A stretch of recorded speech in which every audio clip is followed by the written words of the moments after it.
का लड़का love marriage शादी करके अपनी नई नवेली दुल्हन को लेकर के शहर में कमाने के लिए चला जाता है। लेकिन कुछ दिनों के बाद जब लड़का अपने काम पर चला जाता है तो जो इसकी पत्नी होती है इसी बीच में मौका पा करके किसी पराये लड़के के चक्कर में फंस जाती है, उसके साथ शारीरिक संबंध बनाने लगती है, उसके साथ अपने शरीर का भूख मिटाने लगती है। इसे ऐसा करते हुए जो पति होता है एक दिन अपने पत्नी को प्रेमी के साथ रंगे हाथे पकड़ लेता है। जब रंगे हाथे पकड़ लेता है तो जो पत्नी होती है अपने प्रेमी के साथ मिलकर ही अपने पति को ही इस दुनिया से हमेशा के लिए खत्म कर देती है और वहां से भाग जाती है। जो पुलिस होती है बहुत छानबीन करती है लेकिन कुछ भी पता नहीं चलता है, ये लोग पुलिस के हत्थे नहीं चढ़ते हैं। जो पुलिस होती है इन लोगों के ऊपर 25-25 हजार का इनाम भी घोषित कर देती है लेकिन तो भी कुछ भी पता नहीं चलता है। ऐसे करते करते 8 महीने बीत जाते हैं। तभी एक दिन पुलिस को सूचना मिलती है कि जो महिला है अपने प्रेमी के साथ बागेश्वर धाम के आश्रम में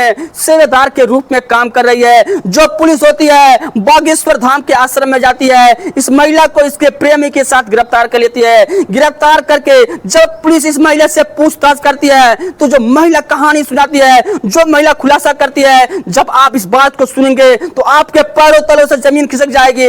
एक बार आप भी सोचने के लिए मजबूर हो जाएंगे कि कोई पत्नी अपने पति के साथ ऐसा कैसे कर सकती है। इस कहानी से आपको बहुत बड़ी सीख मिलने वाली है। इससे पहले कि चैनल को सब्सक्राइब कर दीजिए, वीडियो को लाइक कर दीजिए तथा बेल आइकन को दबा दीजिए। नमस्कार दोस्तों, मैं अविनाश पाल। आज जो मैं आपको एक सच्ची घटना सुनाने जा रहा हूं, यह सच्ची घटना उत्तर प्रदेश के कानपुर जिले का बिधना थाना क्षेत्र का एक गांव पड़ता खरेसा। इसी गांव के रहने वाले दिनेश अवस्थी होते हैं जिनकी उम्र लगभग 30 साल होती है, जो पेशे से एक ट्रक ड्राइवर होते हैं। दिनेश की शादी 2 साल पहले पूनम नाम की लड़की से हो जाती है। इन दोनों की शादी लव मैरिज होती है। यह दोनों काफी दिनों से एक दूसरे से जानते थे, एक दूसरे को जानते पहचानते थे, एक दूसरे से प्यार करते थे। इन दोनों की शादी दोनों घर वालों की मर्जी से होती है। जो दिनेश होता है वह मूल रूप से उत्तर प्रदेश के लखीमपुर खीरी जिले का रहने वाला होता है। दिनेश के परिवार में माता पिता के अलावा 3 भाई होते हैं। जो दिनेश होता है, दिनेश से छोटा जो होता है जिसका नाम होता है मनोज अवस्थी, इससे जो छोटा होता है उसकी उम्र 20 साल होती है। जो दिनेश होता है अपने पत्नी पूनम और अपने छोटे भाई मनोज को लेकर के इसी कानपुर के खरेसा गांव में चला जाता है।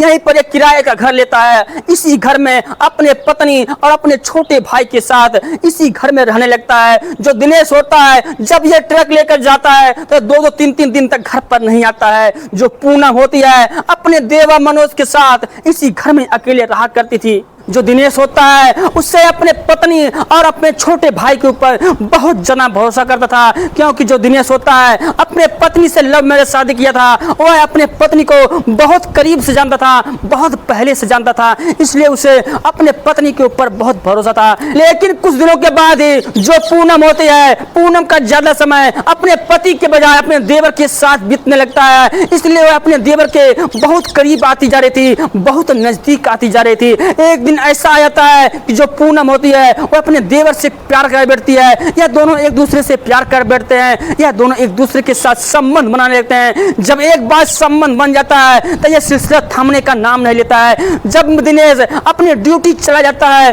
तो जो पूनम होती है अपने देवर के साथ रंगलीला मनाने लगती है, अपने देवर के साथ संबंध बनाने लगती है। ऐसे करते करते कुछ दिन बीत जाता है। लेकिन जो दिनेश होता है, दिनेश को इस बात की बिल्कुल भी भनक नहीं थी कि जो मेरी पत्नी पूनम है और मेरे पीठ पीछे क्या कर रही है। एक दिन की बात है, जो दिनेश होता है छुट्टी पर घर पर आता है। जब वह छुट्टी पर घर पर आता है तो वह अपने पत्नी पूनम और अपने छोटे भाई मनोज को शारीरिक संबंध बनाते हुए देख लेता है। जब वह शारीरिक संबंध बनाते हुए देख लेता है तो वह गुस्से से आग बबूला हो जाता है। अपने भाई के पास जाता है, अपने भाई को बहुत खरी खोटी सुनाता है और वह अपने पत्नी पूनम के पास जाता है, उसकी जोरदार तरीके से पिटाई करने लगता है। जब मनोज अपने भाभी को पीटते हुए देखता है तो उसे बर्दाश्त नहीं होता है। वह भी डंडे से अपने बड़े भाई दिनेश के ऊपर वार कर देता है, दिनेश को पीटने लगता है। जब दिनेश को पीटने लगता है तो जो दिनेश की पत्नी होती है जब वह अपने पति को पीटते हुए देखती है तो वह अपने देवर के साथ वह भी अपने पति को पीटने लगती है।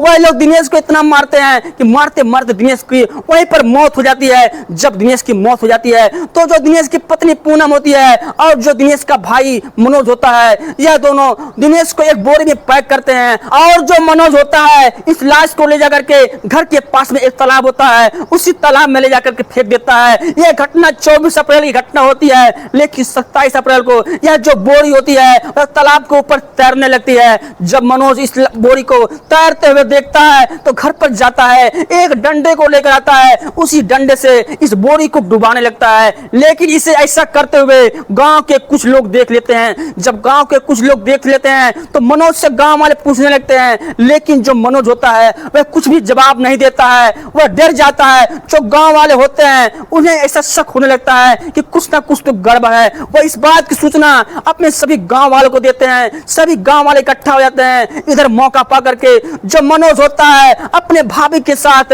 यहाँ से भाग जाता है। जो गांव वाले होते हैं पुलिस को फोन करते हैं। जो पुलिस होती है ग्रामीणों की सहायता से इस बोरी को निकालती है। जब बोरी को खोलती है तो इसमें दिनेश का लाश होता है। जब वह दिनेश का लाश देखते हैं तो वह मनोज के घर पर जाते हैं। लेकिन जब मनोज के घर पर पुलिस जाती है तो मनोज घर पर ताला लगा रहता है। मनोज के पास फोन करती है, पूनम के पास फोन करती है, लेकिन इन दोनों का फोन भी स्विच ऑफ मिलता है। अब पुलिस करे तो क्या करे। जो पुलिस होती है इसके घर लखीमपुर खीरी संपर्क करती है। इसका जो छोटा भाई होता है जब इस बात को सुनता है तो आनंद फानंद में वह भाग करके इस घटना स्थल पर पहुंचता है। जब वह इस घटना स्थल पर पहुंचता है तो वह इसका सीधा आरोप अपने भाभी और अपने बड़े भाई मनोज के ऊपर लगाता है। उसके ऊपर केस दर्ज करने के लिए कहता है। जो पुलिस वाले होते हैं लाश को पोस्टमार्टम करने के लिए जाते हैं। पोस्टमार्टम करके लाश को उस छोटे भाई के हवाले कर देते हैं। जो छोटा भाई होता है अपने भाभी और अपने बड़े भाई मनोज के खिलाफ केस दर्ज कर लेता है।